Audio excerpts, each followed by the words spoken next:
Hey y'all, it's James Neal here. It's about dark. Girls are out riding their bikes. Your kid got chips and cheese on my bike. One of them's complaining because the baby's got chips and nacho cheese on her hands. She's gonna get her bike dirty, but it'll be okay. So anyway, Baby, can I go to press with the baby? no, Can I go to the church? no. They're complaining nachos and cheese on her hands when they're the ones who gave her the nachos and cheese and didn't wipe her hands off. So yeah, you're gonna get dirty. Anyway, so here's what I've been doing. The game plan is, if we're gonna put a big radio 410s on about 3,000 watts, closer to 4,000 once you factor in the fact that they're Fosgate amps, you're gonna need more juice than what that little alternator can put out. So we're gonna swap that bracket out for a bracket off of a newer truck that will fit over there, and then we can run two alternators. We're gonna have that battery, and that's what I put in today, a second battery. That way we can run enough juice to the amps to not kill them. So in order to do this, all I did was I bought a factory battery tray for $25 from Keystone. Well, it's a Keystone part, bought it from Advance so I could use my speed perks. Anyway, this lower bracket, this one, you flip it back with a pair of pliers or a vise, drill holes in the fender. This other one, you just drill a hole in the fender where it sits flat. Up here on the battery box, it's 4 rivets that hold it in. You take a drill out 4 rivets, flip the bracket around, put 2 bolts in 2 of the holes that actually line up. There you go. This corner over here, cut the tab off, drill you a hole and put it in the fender. That way it sits in the factory fender bolt hole right here, just like the factory one does. The only bad part is your tightening down bolt is back there. Hey look, the cheesy baby's back. Say hey, cheesy baby! Okay, she's all yours. Thank you! The baby has been returned. So anyway, next thing I want to try to tackle is the fact that this, on a hot day, makes the air going into the motor even hotter, I feel like. And I have put the factory fan stuff back on this truck from electric fan because the electric fans just weren't cooling the truck off enough. But I feel like going down the road at highway speed, it stays cool. But sitting or red light to red light traffic, this has too much heat soak and causes the air intake temperature to shoot up to like $110, when I feel like a normal cold air intake that actually supports the horsepower of the truck instead of like a factory one that like dumbs it down to about 250 horsepower. If I did a proper cold air intake, I feel like I could get my intake temperatures down. So that's the game plan. Next is to get the air intake temperatures down. I've cleared a spot. I have this doohickey. Anybody who knows what that is, I know one person who would know what that is, but I don't think they're gonna comment. But there, I'm gonna use that intake, cut a hole in the fender, stick it in there, make a little shroud for it because I know it's not gonna fit all the way. There's gonna be a little bit of a gap up there on that end. Anyway, I'm gonna get it put in there, get it fitted, and then I'm going to make a fiberglass air hat out of that. That little itty bitty thing is going to become a air hat. That filter will not be in it. The bottom is the only thing that will be in it. The filter is just going to be there for shape. But yes, we're going to try to make a fiberglass air hat. Use fancy car intake and see if we can get our intake temperatures down without spending $200 on it. Because I could spend $200 on the, I think it's Spectra, and it comes with the 14-inch element that's different than these. It's special for the Spectra. It comes with the clothes hot dryer duct that comes out either side, and I just don't think that would be very $200 worth.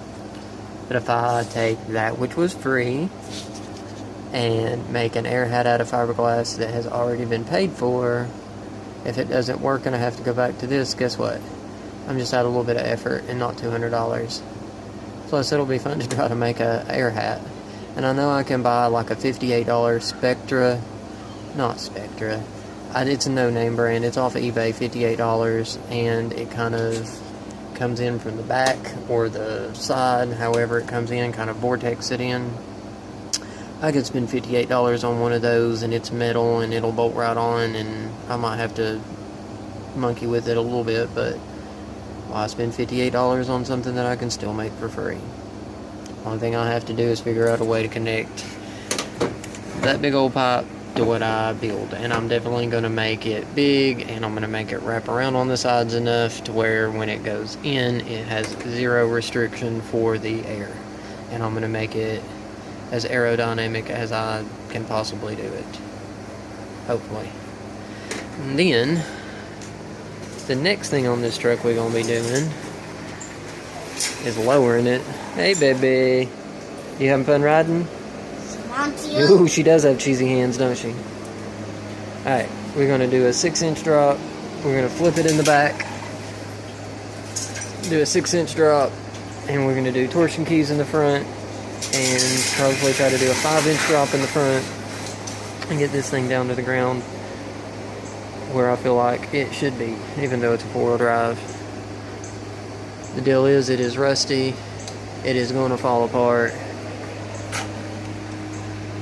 You could hide a family of mice in that thing. But we're going to keep pretending like it's not rusty and do everything else to it. Let me show y'all a few things that I've been trying to do in the last couple of weeks. Trying to get these videos. I make videos and then I never do anything with them because I never have time to edit them, or I never take time to edit them. Because I'm always stuck doing other stuff. One of the kids yelled. They're still out riding. I went and rode with them for a few minutes with the baby. Me and the baby come back. We had an incident earlier where the chain come off and wrapped itself around the front sprocket and the back sprocket like twice. And I had to sit and dig it out up the road up here. Luckily I got it loose and we rode it home instead of me having to push it home with the baby. But anyway, so show y'all a couple videos of things that I have actually got accomplished over the summer.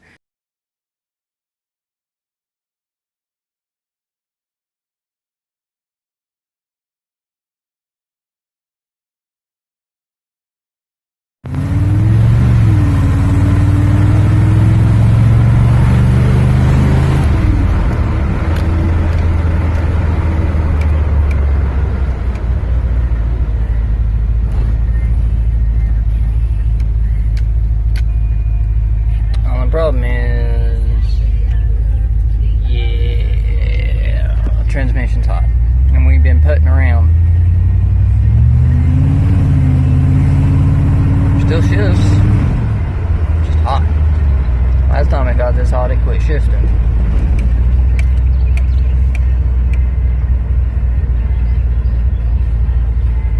Still scoot though. Just come up a big old hill at 14% throttle all the way up.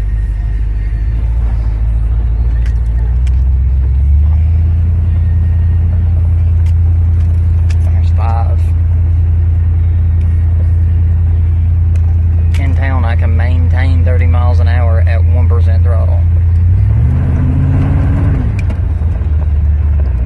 Well, I've been driving it again, and obviously I've took it apart. Took the grill off of it so that I could put me a fan on the transmission cooler. That way it doesn't hit 200 degrees. Hopefully this will work. I'm going to run the wire into that fuse panel that only comes on when the ignition switch is on, and then it will be run through the Imperial little fan adjustable temperature controller. I have got it rigged up, figured out which way my wire's got to go to make sure I am pushing and not pulling, and hopefully we'll get her done and keep the transmission at temperature. Alright, well it's on. Waiting to warm up. It ain't kicked on yet.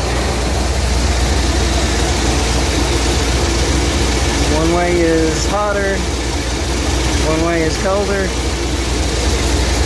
Now let it warm up, let it kick on, see if it works. So, as you can see, I haven't got as much accomplished as I wanted to get accomplished because I spend most of my time over there doing the wood cutting process. I'm not going to show you the amount of time that I've spent cutting on wood because there's not enough memory on my phone to do that. And it's boring, and I'm not going to torture you guys like that. What I want to show you guys is the fun stuff that I do, like what I want to do with the air hat and lowering the truck and building the audio system and stuff like that. That's what I want to show you guys. I really don't care about showing you guys me cutting wood. It's boring. Anyway, thanks guys. Thanks for watching these videos. I appreciate it. I appreciate all the likes. I appreciate all the subscribers, the shares. The shares probably would mean more than anything right now. That way I can up the subscribers. Please guys, just let other people see these videos and let them subscribe for themselves.